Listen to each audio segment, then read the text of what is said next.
పూజలు పునస్కారాలని దేశాలు పట్టుకొని ప్రతి గుడెందు ప్రతి ఊరందు ప్రతి దేశమందు తిరుగుతున్నావా? దేవునికి ఖర్చు పెట్టే ప్రతి రూపాయి ఆకిలని అలవటించేవానికి మనం మనం నడుస్తున్న దారిలో మనం తిరుగుతున్న ప్రపంచంలో ప్రతి చోట ఆకిలనే ఒక వ్యక్తి కనిపిస్తాడండి నీకు.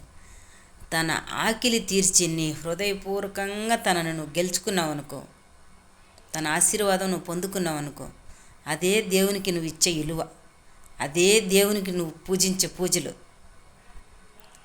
మనస్ఫూర్తిగా నువ్వు ఇంట్లో కూర్చొని దేవుని ముందు కూర్చొని నువ్వు ఆరాధించు. ఈరోజు నేను ఎవరెవరికి పనికి రావాలో వాళ్ళతో నాకు సాహిత్యం చెయ్యి, వాళ్ళతో నాకు సవాసం చెయ్యి అని దేవుణ్ణి అడుగు. వాళ్ళు నాకు పనికి రావాలా, నేను వాళ్ళకు పనికి రావాలా? వాళ్ళకు నా చేతులు సహాయం చేయాలా లేదా నాకు వాళ్ళ చేతులు సహాయం చేయాలా?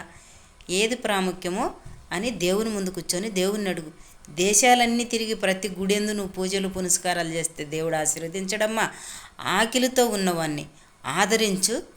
ఇంట్లో కూర్చొని దేవుణ్ణి అడుగు నీ అవసరం ఎవరెవరికి ఉందా అని. అప్పుడు నీ పూజలు నిజంగానే గట్టెక్కుతాయి, నీ పూజకి సమాధానం వస్తుంది.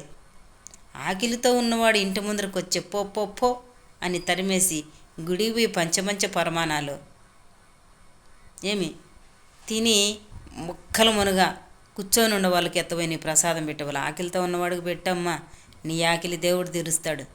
నిజమే చెప్తున్నా ఫ్రెండ్, నిజమైతే లైక్ కొట్టండి. బాయ్.